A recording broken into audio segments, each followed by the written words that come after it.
Lord of the Rings, Part 2. Is the Oxford professor still the GOAT?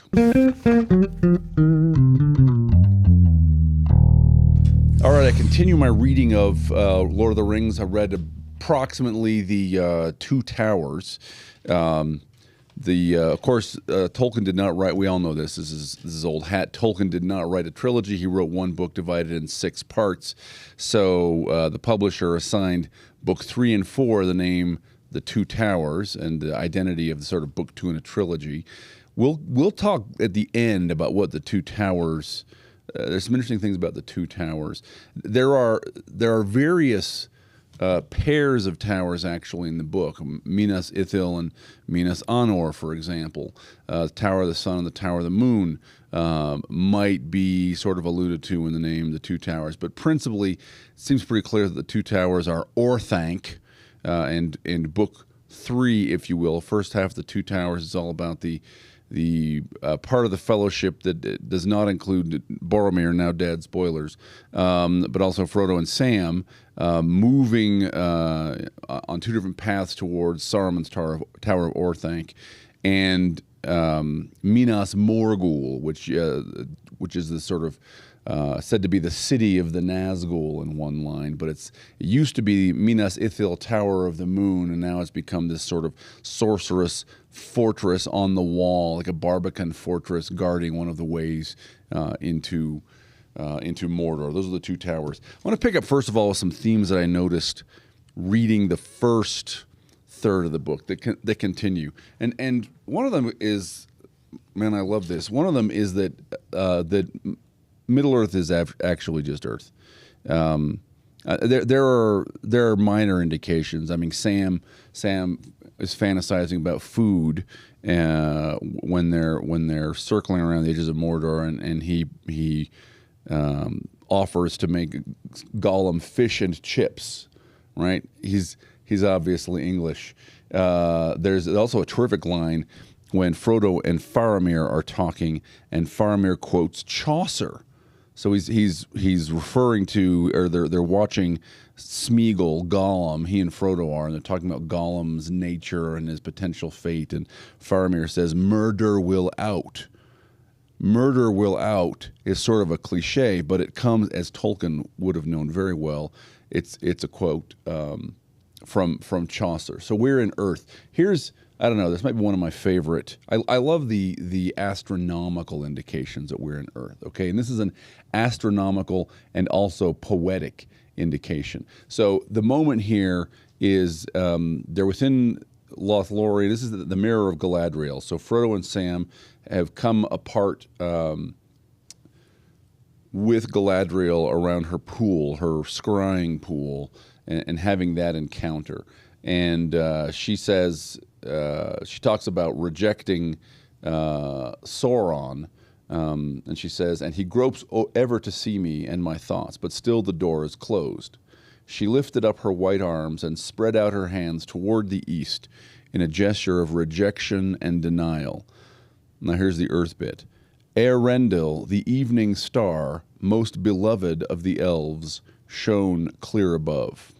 So bright was it that the figure of the elven lady cast a dim shadow on the ground. Eärendil, the evening star. Now, it's not just that there is an evening star. What is the evening star?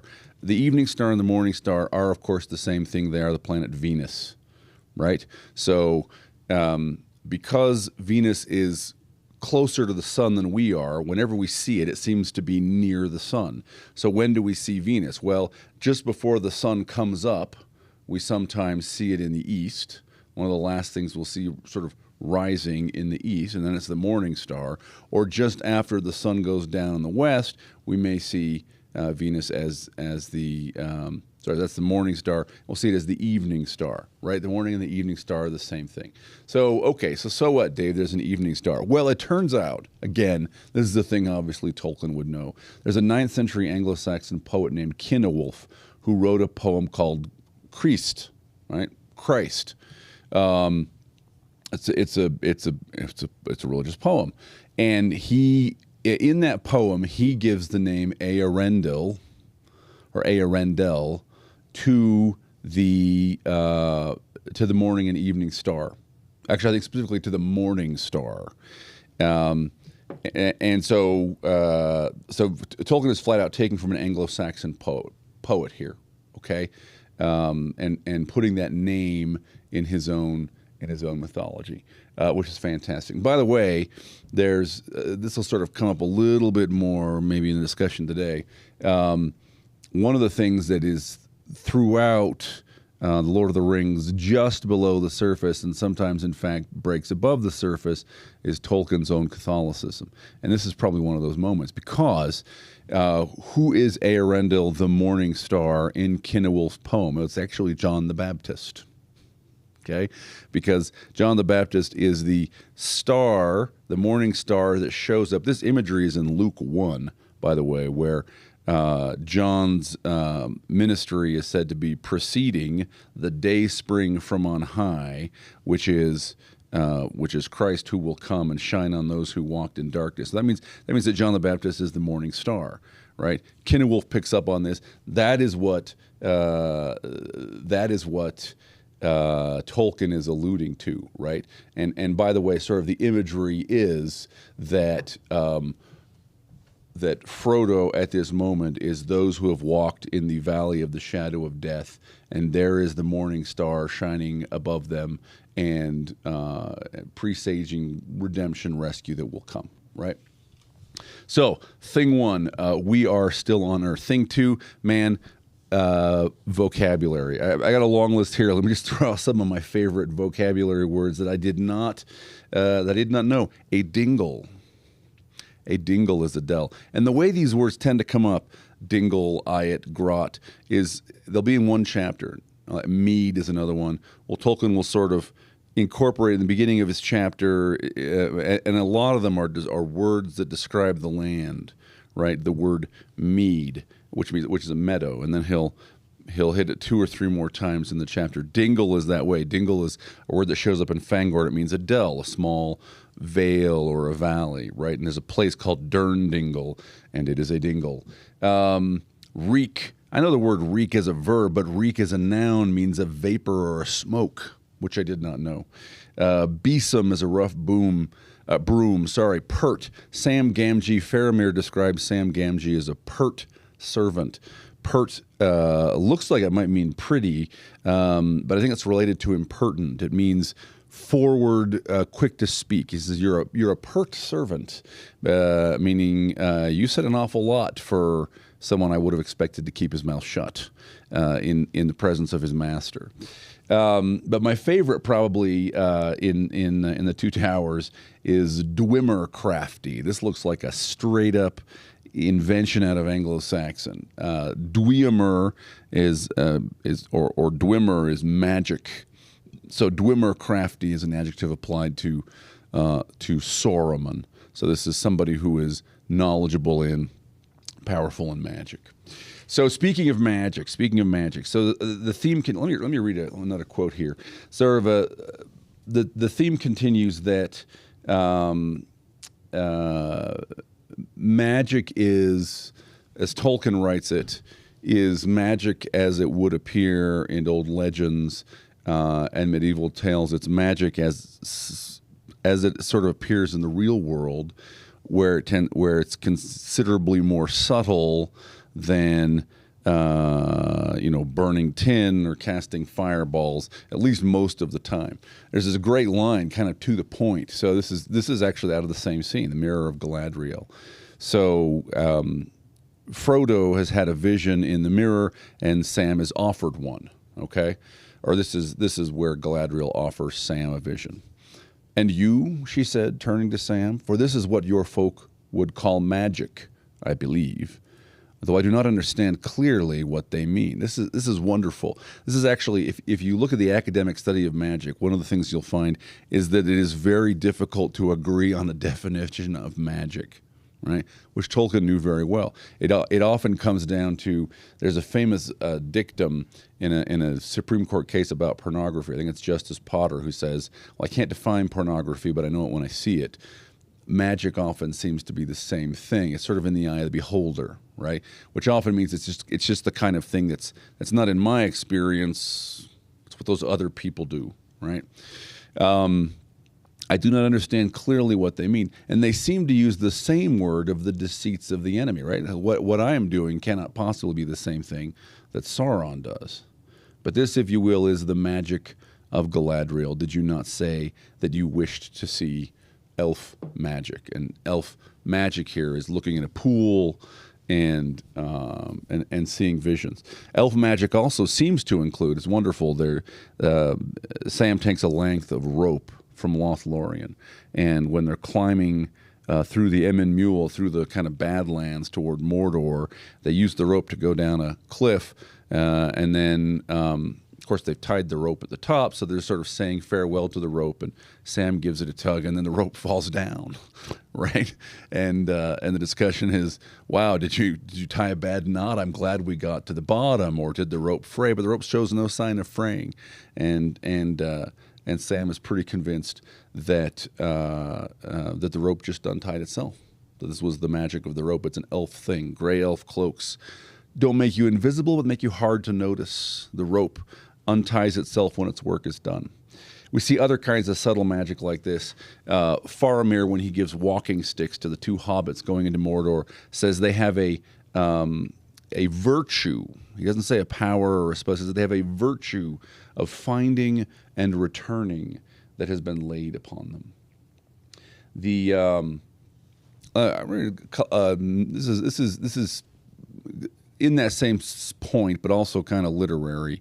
Of course, in the book, Aragorn's sword is Andúril. The shards of Narsil are reforged as Andúril, Flame of the West, in Rivendell, right? That's not how the movie goes. That's how the book goes. And Galadriel, when she's giving gifts, gives a gift to Aragorn, okay? And it says this, here is the gift. This is Galadriel talking. Here's the gift of Celeborn and Galadriel to the leader of your company, she said to Aragorn. And she gave him a sheath that had been made to fit his sword. She describes it. It's beautiful. The blade that is drawn from this sheath shall not be stained or broken even in defeat. So the sheath has magic powers, which is interesting. Again, Tolkien's an Old English scholar. He has to know this stuff.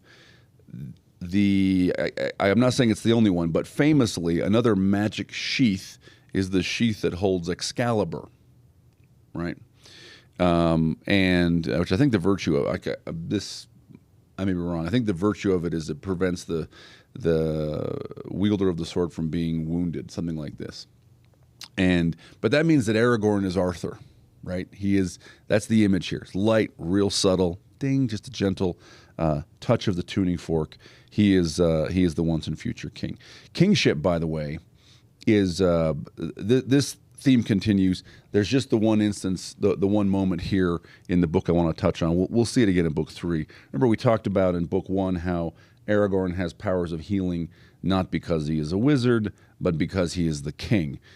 He also has, because he is the king, the power and apparently the right that even Gandalf defers to pick up the Palantir, which is said to come from, and this may just be, we're going to see in book 3 some more kind of magical-ish powers of kingship. This may just be right of property because the Palantir is said to come from the treasury of Elendil, right? I mean, maybe this literally belongs to the king. But in any case, he, after the Palantir Grima Wormtongue hurls the Palantir down in a fit of pique.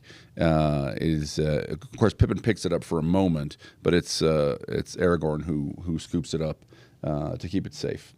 So the idea that the king is someone who is different, who is distinctive, which is an authentic archaic idea, right? Going back to ancient Egypt, going back to Mesopotamia, Israel, the king is in different ways in different countries, but he borders on being divine somehow, right? He becomes divine by virtue of being king, or his lineage is the lineage of the gods. He's one of the gods somehow. He's more than human.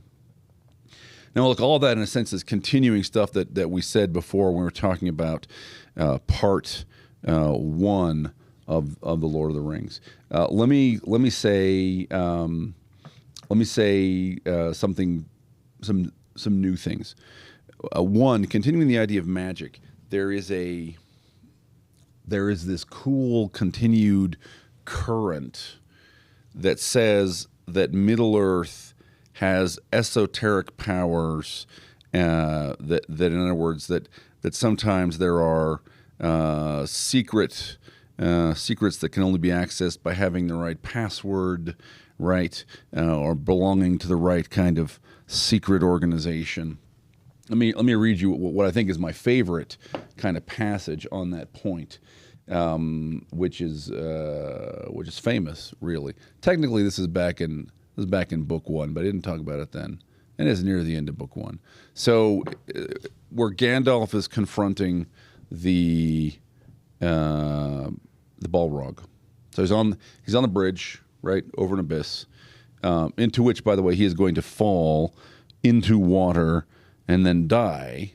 He tells the Fellowship when he comes back that, he says, I walked strange roads and naked I have returned. But when he's talking to Saruman, he says explicitly that he has died and been sent back, right? So Gandalf in the second half of the book is a resurrected being of some kind. But he's at the lip of that, at the threshold of that experience. He's standing on the bridge facing the Balrog, and he says this. Gandalf stood firm. "You cannot pass," he said.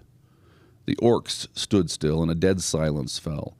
"I am a servant of the secret fire, wielder of the flame of Anor. You cannot pass. The dark fire will not avail you, flame of Udun. Go back to the shadow.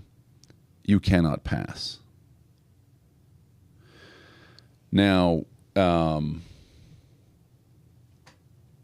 what is this? We don't know. We don't really know. So, or at least we don't know in the text of the Lord of the Rings. And I'm a fan, but I'm not the kind of fan that's read all of the books. Someone will say, "Dave, we know in volume 3 of the Unfinished Tales." Excellent. Great. So first of all, I think I'm right to say this. We know that Minas Ithil is the Tower of the Moon and Minas Anor is the Tower of the Sun. So I am a servant of the secret fire, wielder of the flame of Anor. Whatever that means, he somehow has the power. He somehow has the power of the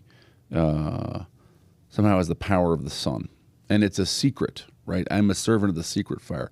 By the way, this is a climactic moment, right? So we have seen Gandalf go from being a guy with the fireworks and the birthday party to making fire and starting lights, and then in the course of their flight through Moria, he has cast closing spells on the door, and when the door was almost shattering anyway, he shouted a word of command, he says, to slam the door shut. So he's been, flashes of light. So we've been sort of seeing him get more kind of active and visible. This is the climax. This is the great thing, is the great powers. He reveals himself as a servant of the secret fire. Again, I think it's wielder of the flame of the sun. Minas Anor, I believe that's right, is the Tower of the Sun. Minas Ithil is the Tower of the Moon. That's super interesting, right? So we know there's an order of wizards. So we know when Gandalf and Saruman, when Saruman is trapped, and he and Gandalf are talking, or rather, he's sort of trying to. It's fantastic. He's the characterization of Saruman. He's doing the thing that sort of manipulators do, which I'll talk to you and try and get you on my side, and we're both against that guy. That guy's a liar. He's a cheat. You and I are on a team, right? But he's being forced to do it in front of everybody, so it's become obvious that he's a liar and a manipulator and a sociopath. But when he's talking to Gandalf, he says, "Are we not both members of a high and ancient order, most excellent in Middle-earth?" Now, these are presumably the wizards, right, of which there are, I believe, 5. These two, Radagast the Brown, whom we hear a little bit of. The part of Radagast the Brown is taken by a moth in the movies, and then the two brothers, the blue wizards, who I think we hear basically nothing about in Lord of the Rings.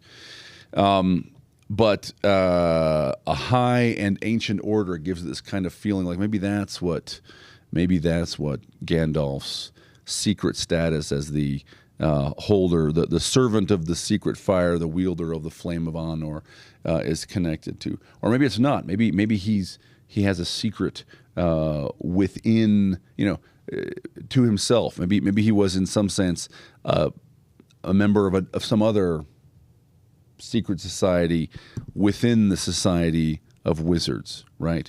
And they did not know. Maybe that has to do with being the wielder of the flame of Anor has to do with his surviving and being sent back.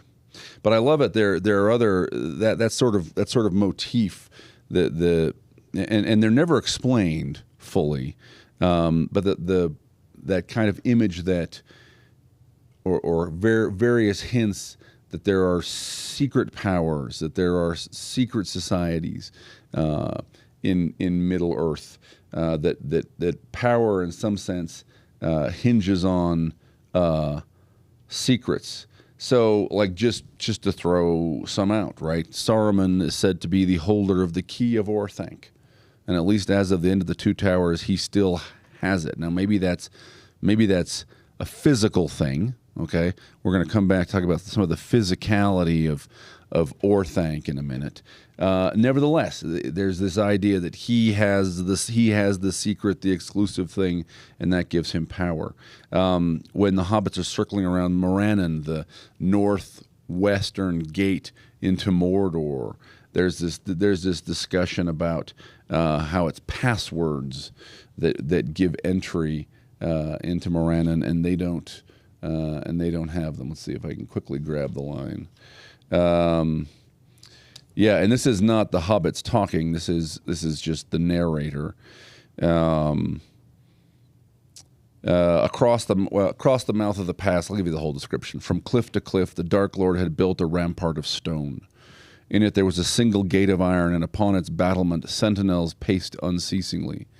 Beneath the hills on either side, the rock was bored into 100 caves and maggot holes. There a host of orcs lurked, ready to signal to issue forth like black ants going to war. None could pass the teeth of Mordor and not feel their bite, unless they were summoned by Sauron, or knew the secret passwords that could open the Morannon, the black gate of his land. Now that's interesting, right? Like that's a very strange thing to come up there, passwords, because you've got orcs. Orcs are festering like maggots, right? There's holes and there's orcs swarming out. Won't the orcs just kill you?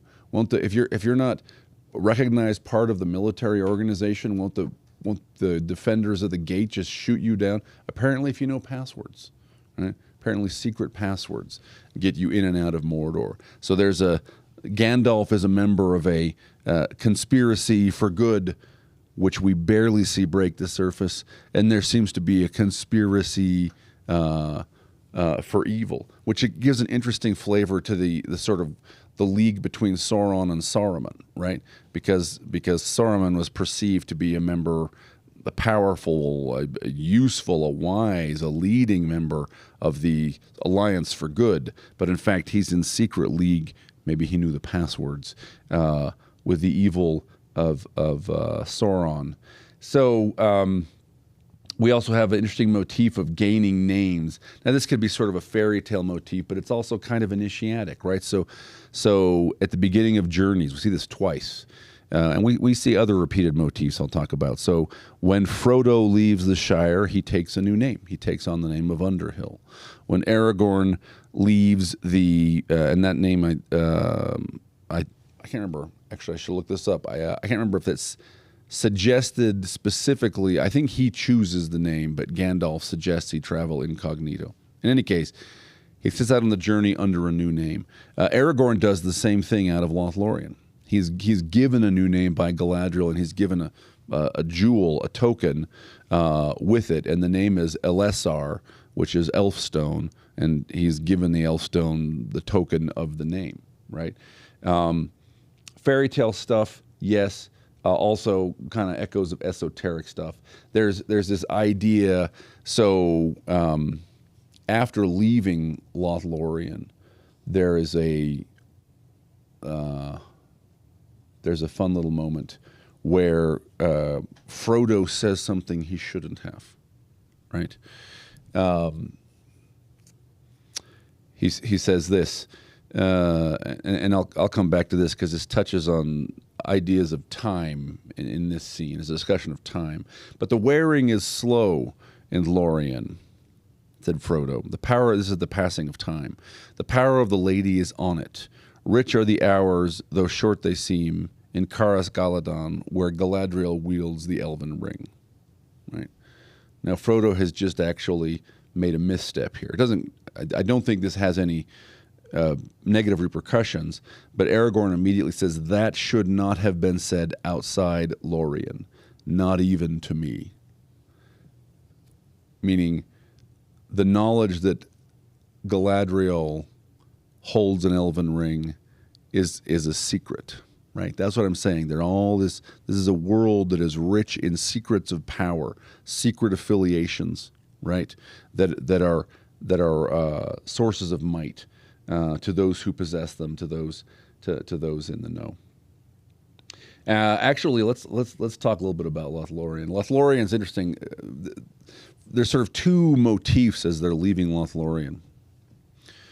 And one is that Lothlórien seems to be a place that is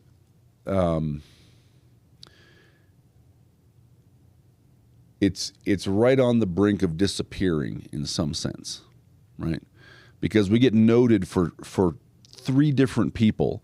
We have the note that as for Aragorn, I'll read the Aragorn one. It's a little earlier. So Aragorn encounters Frodo within Lothlórien at the hill of Caran Amroth. And he looks great. He looks younger. The grim years have dropped away. He's wearing white. He looks like a youth and not the sort of haggard, weather-stained ranger, right? And he's talking to Frodo, and he says, "Here is the heart of elvendom on earth, and here my heart dwells forever." Why? Because this is where he first knew Arwen Undomiel. "Unless there be a light beyond the dark roads that we still must tread, you and I. Come with me." And taking Frodo's hand in his, he left the hill of Caran Amroth and came there never again as a living man. We have a very similar notice for Frodo and also for Gimli a couple chapters later as they're leaving Lothlórien. They left never again to come in their mortal lives, right? So Lothlórien seems to be a place that has this permanent taint is the wrong word, but there's this permanent sorrow. There's this note of this thing, which is so beautiful and so perfect, is lost to me.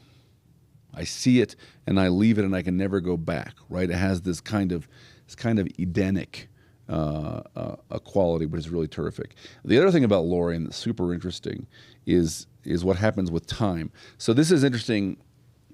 I'm going to bring up another book, and Tolkien may or may not have had this in mind. This book preceded The Lord of the Rings, and is famous enough he may well have read it. But it may be that Dunsany, Lord Dunsany, and Tolkien are drawing on the same folklore, right? In other words, I don't know that Tolkien's dependent on Dunsany in his book, The King of Elfland's Daughter, or if he's separately bringing up sort of the same idea, riffing on the same idea, and they're both drawing on older material, right? And the idea is that fairy has a different, the time of fairy has a different quality from the time of the mortal world. In Dunsany's book, The King of Elfland's Daughter, they're a mortal man and the King of Elfland's daughter, a fairy, an elf, and they cross back and forth between the fields we know, which is earth, and fairy.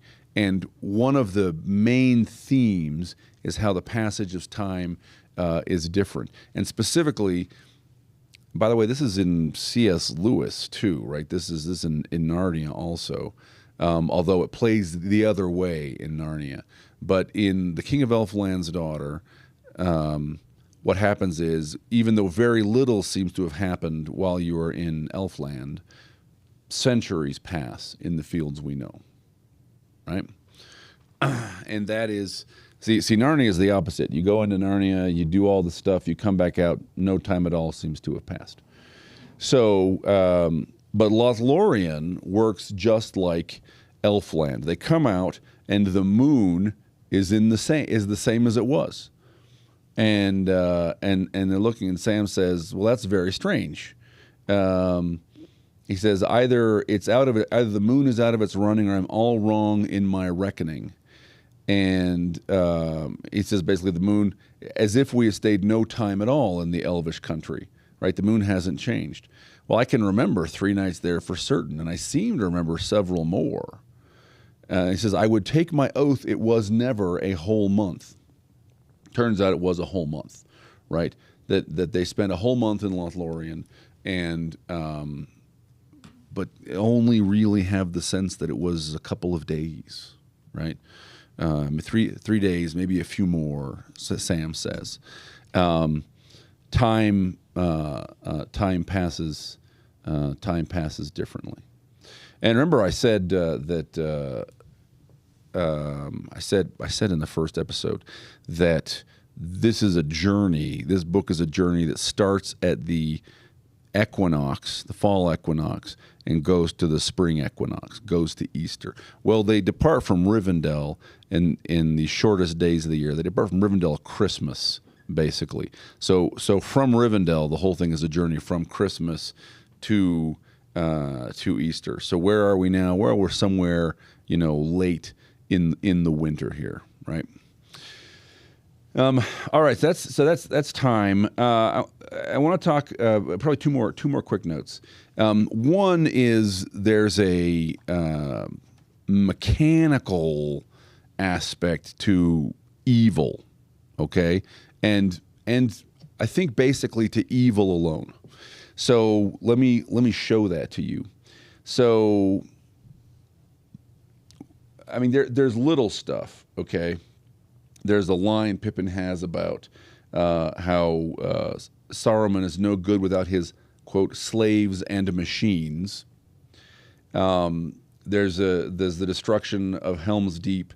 And in the movie, of course, there's like the orc who's got like dynamite strapped to him, and he's hopped up on something, and they run him down the tunnel, and he blows up. Right, that scene specifically is not actually in the book, but there is there is dynamite, right? And what it says is the orcs have blasting fire. We never read that the elves have blasting fire, right? This is an infernal power. But let me read you specifically. This is the Two Towers. Let me read you descriptions of the mechanical nature of the Two Towers. So first, here's Minas Morgul. So this was once a tower built by the men of Gondor and by the Númenóreans, and it was the Tower of the Moon. And sorry, I was looking on the wrong. It's like I could have sworn I'm in the right place. I am, but looking on the left page rather than the right page. But it's been corrupted. Okay, it's now Minas Morgul. I forget what Morgul is. It might be death, but it's the Tower of Morgul rather than the Tower of the Moon. Here's a description of this, right? This is the second of the two towers. Upon the further side, some way within the valley's arms, high on a rocky seat upon the black knees of the Ephel Duath, stood the walls and tower of Minas Morgul. All was dark about it, earth and sky, but it was lit with light. Not the imprisoned moonlight welling through the marble walls of Minas Ithil long ago, Tower of the Moon, fair and radiant in the hollow of the hills. That's what it used to be. Paler indeed than the moon, ailing in some slow eclipse was the light of it now, wavering and blowing like a noisome exhalation of decay, a corpse light, a light that illuminated nothing. In the walls and tower windows showed, like countless black holes looking inward into emptiness. Here's the mechanical part. I mean, so far the light is all corrupted and sickly. The topmost course of the tower revolved slowly, First one way, and then another. A huge ghostly head leering into the night. They can see it's moving because you can see the battlements, because you can see the windows. The top of the tower is rotating one way and then the other, right? You don't see this in Rivendell. You don't see it in Minas Tirith. You see, they have wonderful craftsmen in both those places. This is mechanical, and it's a mechanical thing that gives us sort of an ominous, ugly personification, right? It is a tower, but it is like a beast that's sitting there squatting, turning its head back and forth, looking to see Frodo and Sam as they approach. So, all right, so that's kind of mechanized. What about the other tower? Well, here's a description of Orthanc, where Saruman is, and what happens. Remember that Pippin and Merry run into Treebeard, and he goes and gets the Ents and the Huorns, the sort of not fully intelligent but still mobile tree herds, right, roused up, and they come to war. Well, they arrive at Orthanc when all of Saruman's forces have left. Why? Because Saruman has sent them off to go kill the Rohirrim. He's done, right? Theoden has shaken off the spell, and they're holed up in Helm's Deep, and Saruman's going to crush him once and for all, right? So the Ents show up and take over the city. Saruman slips back in. So they see this is I think this is Pippin describing. There was a pale figure hurrying away in and out of the shadows of the pillars, and had nearly reached the stairs to the tower door.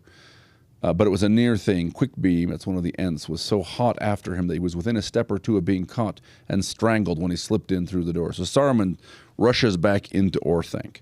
Why? Well, it's got to have power for him, right? It's got to have something he can do. Well, here's what he does. When Saruman was safe back in Orthanc, it was not long before he set some of his precious machinery to work.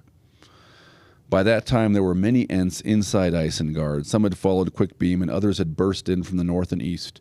They were roaming about and doing a great deal of damage.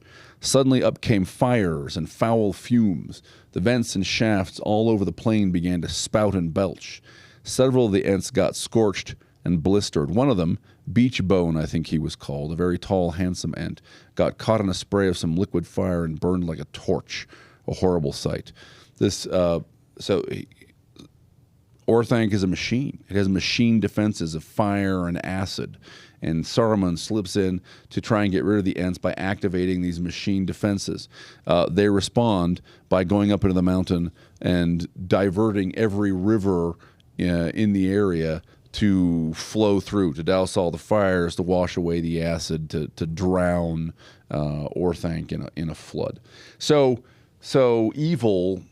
Good and evil are both in this book are both conspiracies. They both have their passwords and their secrets and their hidden powers. Evil is mechanical. It has mechanism, machines spraying fire, spraying acid. What about good? Well, it turns out good. Now I'm going to say this, okay, and book 3 may prove me wrong. I may come back eating crow in a week. What good seems to have is the power of song. The power of song. So, what do I mean by that? I mean, as I'm reading through this, I'm struck by the fact that over and over again the heroes sing. Galadriel sings, Gandalf sings, Gimli sings, Legolas sings, right? Frodo, Sam sings several songs, and all of that is, by the way, right? Through the end of book 2, like Bill Ferny didn't sing, Saruman has not sung, right? The orcs that had Pippin and Merry prisoner did not sing, right? So now I'm going to say this, because I don't remember from my previous read, which was 20 years ago, and I may be wrong. If I'm wrong, I'll come back and eat crow. But through the end of book 2, only the heroes seem to sing, which makes this one moment especially striking. So after Sam and Frodo have met Gollum and basically captured him, right? They have him tied for a while, and then he swears an oath. And, of course, how trustworthy is the oath? We will see.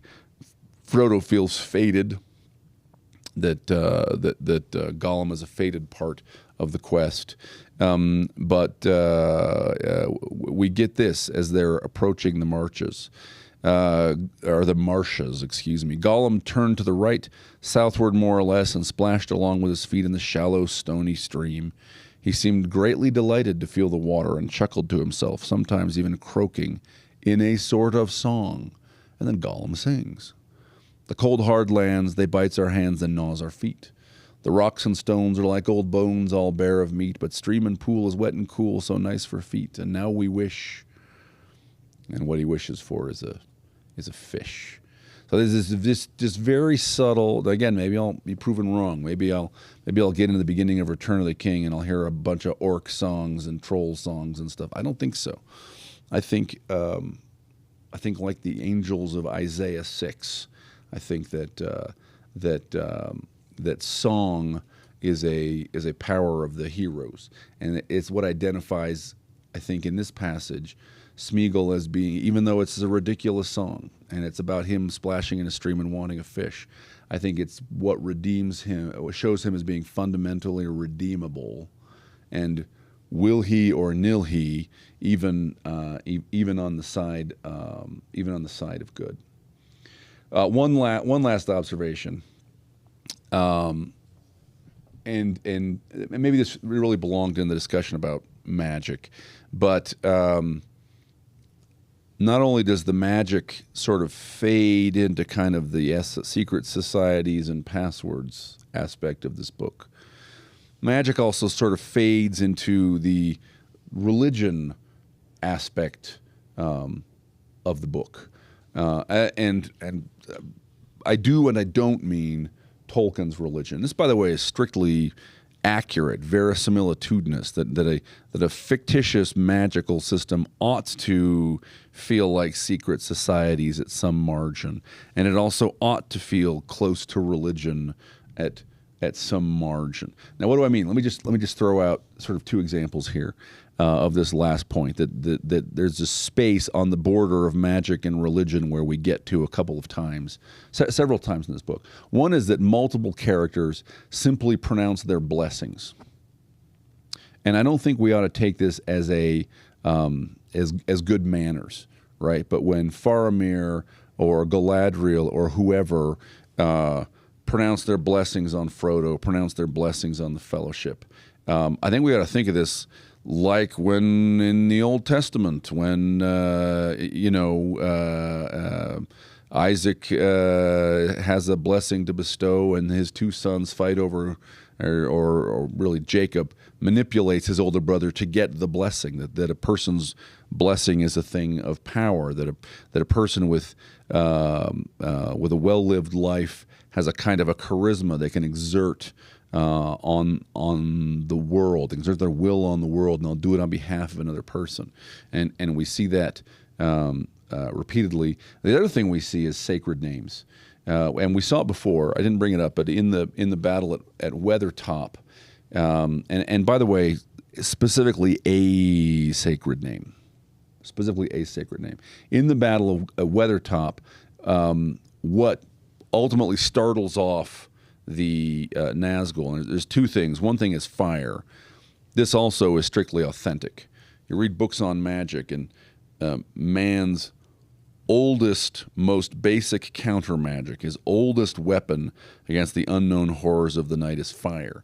And there are traditionally all kinds of magical defenses, counter magics that are rooted in that basic ancient experience. So, for example, traditionally, if you thought so and so had put a hex on you, one of the ways to defend yourself, one of the relatively innocuous ways, is to tear off a bit of the thatch of their cottage and burn the thatch, right?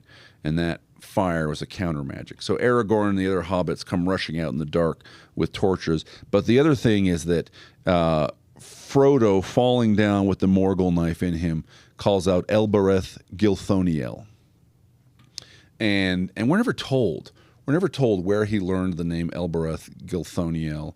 We're never really told what it means, except that we are told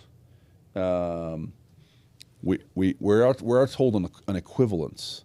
And again, I think the real answer to what does this mean is going to be in the appendices in the Lord of the Rings. But again, in the sort of farewell to Lórien chapter, in that same, I read off this 2-page spread like 3 times, where we're talking about permanent departures or the slow movement, or the slow movement of time in Lórien. We get the explanation. Varda is the name of that lady whom the elves in these lands of exile name Elbereth. Okay?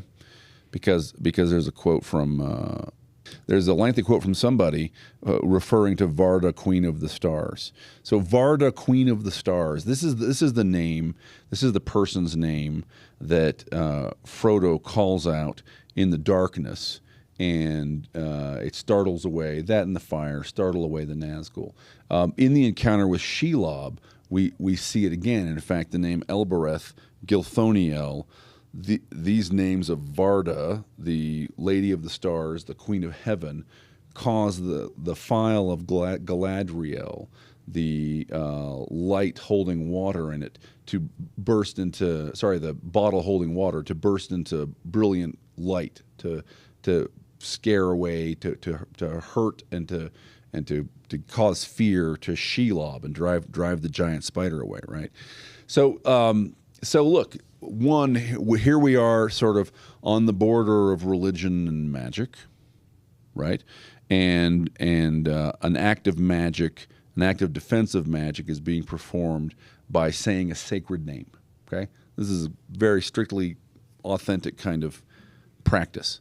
2, what name is it? Varda, the Queen of Heaven, the Lady of the Stars, is the senior female divinity in Tolkien's pantheon, right? And